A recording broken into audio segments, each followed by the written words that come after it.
हार्दिक स्वागत छ मेरो यस आइक्युजेकी च्यानलमा। आज मैले बुधबार सोधिने वस्तुगत प्रश्नहरू है गोरखापत्रमा छापिने वस्तुगत प्रश्नहरू लिएर आएको छु। कृपया ध्यान दिएर हेर्नुहोला र यस भिडियोलाई अन्त्यसम्म हेरेर साथ दिनुहोला। पहिलो प्रश्न, सन् 2025 को चिकित्सा शास्त्रतर्फको नोबेल पुरस्कार कसलाई प्रदान गरियो भनेको छ। अमेरिकाका मेरी ब्रनको, फ्रेड र्यामस्डेल र जापानमा सिमोन साकागुचीलाई गरिएको। शरीरको प्रतिरोध प्रणालीमा रेगुलेटरी टी सेल भनिने विशेष कोष रक्षकका रूपमा उपस्थित हुने तथ्य पत्ता लगाउन गरेको विशेष योगदानका लागि पुरस्कृत गरिएको। यो कुरा पनि ध्यान दिनु होला। विजेताले प्रतिरक्षा प्रणाली इम्युन सिस्टम कसरी नियन्त्रणमा राखिन्छ भन्ने कुरा पत्ता लगाएका थिए।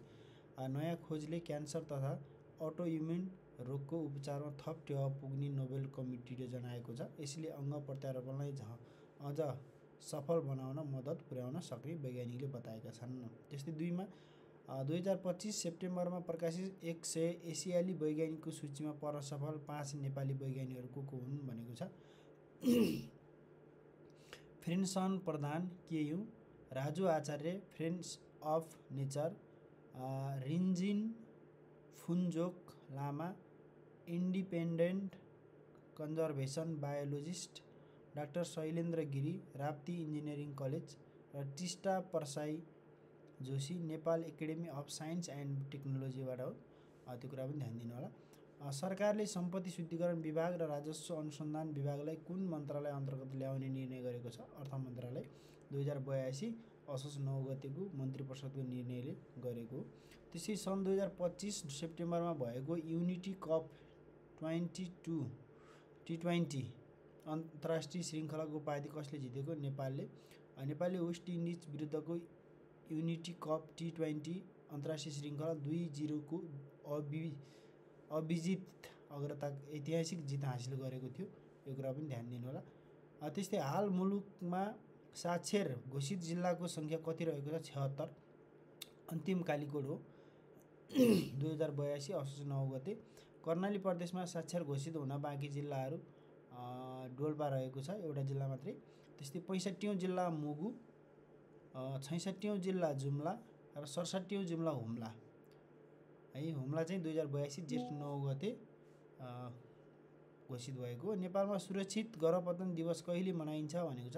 असोज 10 गते विक्रम 2082। 11औं को नारा सुरक्षित जीवनका लागि सुरक्षित गर्भपतन सेवा भन्ने गरिएको छ। विद्युत विकास विभागको महानिर्देशकमा कसलाई नियुक्त गरियो भने छ। मनदेवी श्रेष्ठ 2082 असोज 10 गते।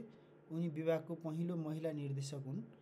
चीनले नयाँ भूउपग्रह फ्रेङ्गुन 308 सफलतापूर्वक कहिले प्रक्षेपण गरेको हो भनेको छ। 2025 सेप्टेम्बर 27 मा। यो कुरा पनि ध्यान दिनु होला। त्यस्तै नेपालमा पहिलो एआई प्रविधिद्वारा सञ्चालित सामाजिक सञ्जाल प्लेटफर्म ग्लोबल डायरी कहिले सार्वजनिक गरिएको हो। 2082 असोज 10 गते। प्लेटफर्मले व्यक्ति, व्यवसाय र सरकारी निकायलाई जोड्दै सम्पर्क, व्यापार र अवसरलाई एउटै प्लेटफर्ममा समेट्ने लक्ष्य राखेको। यसले डिजिटल खर्च घटाउने र स्थानीय रोजगारी बढाउने र विदेशी डिजिटल प्लेटफर्ममा जाने खर्चलाई रोक्ने दाबी गरिएको छ। विश्व शिक्षक दिवस अक्टोबर 5 मा। 2025 को नारा the teacher we need for the educational we want the global imperative to reverse the teacher shortage. हामीले चाहेको शिक्षाका लागि शिक्षक चाहिन्छ, शिक्षक अभाव सम्बोधन गर्न विश्वव्यापी ऐक्यबद्धता भन्ने हो। त्यसै विश्व शान्ति दिवस कहिले मनाइन्छ। सेप्टेम्बर 21 मा। यसको नारा चाहिँ act now for a peaceful हो। 1982 सेप्टेम्बर 21 देखि मनाउन सुरु गरेको। सन् 2025 सेप्टेम्बरमा युएईमा सम्पन्न एसियाली कप क्रिकेटको उपाधि जित्ने राष्ट्र कुन रहेको छ भनेको छ। त्यो चाहिँ भारतले जितेको।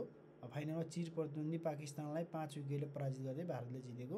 विद्युत विकास मार्गचित्र 2081 अनुसार सन् 2035 सम्म नेपालको विद्युत जडित क्षमता कति पुर्याउन लक्ष्य राखिएको छ। 28,500 मेगावाट। सरकारले कृषिमा लगानी दशकका रूपमा घोषणा गरेको अवधि 81 देखि 91, 2081 देखि 91। त्यसै हालै वातावरण र पर्यावरण क्षेत्रमा काम गर्न वातावरण प्रहरीको व्यवस्था गर्ने महानगर कुन हो? ललितपुर महानगर। त्यस्तै सरकारले औद्योगिक विकास, यातायात पूर्वाधार र केबुल कार परियोजनालाई समेटी कति आयोजनाको सूची सार्वजनिक गरेको? 20। यो कुरा पनि ध्यान दिनु होला। मुख्य प्राथमिक आयोजनाहरू: औद्योगिक ग्राम अन्तर्गत ब्रा क्षेत्र औद्योगिक ग्राम सुनसरी, जोरायल औद्योगिक ग्राम डोटी, औद्योगिक क्षेत्र व्यवस्थापन लिमिटेड अन्तर्गत दमक, मयूरधाम, शक्तिखोर, लक्ष्मीपुर विभिन्न किसिमका रहेका छन्। त्यस्तै धरान उपमहानगरपालिका प्रमुख हर्क साम्पाङले निर्वाचन आयोगमा श्रम संस्कृति पार्टी नामक दल दर्ताका लागि औपचारिक निवेदन कहिले दिएका थिए? 2082 असोज 7 गते। साम्पाङले दलको अध्यक्ष आफै रहने प्रस्तावसहित निवेदन पेश गरेका थिए। 7वटै प्रदेशद्वारा आर्थिक वर्ष 2082-83 का लागि कुल कति राशिको बजेट प्रस्तुत गरियो? 2,87,70,70,00,000,000। नाट्य रत्न 2082 सम्मानित व्यक्तित्व को हुन् भने हेमराज भुसाल, कमल गाउँले, दिल्ली नारायण पाण्डे, नारायण योगी, शान्ताराम गिरी, प्रा डाक्टर रामचन्द्र पोखरेल, दिल साहानी,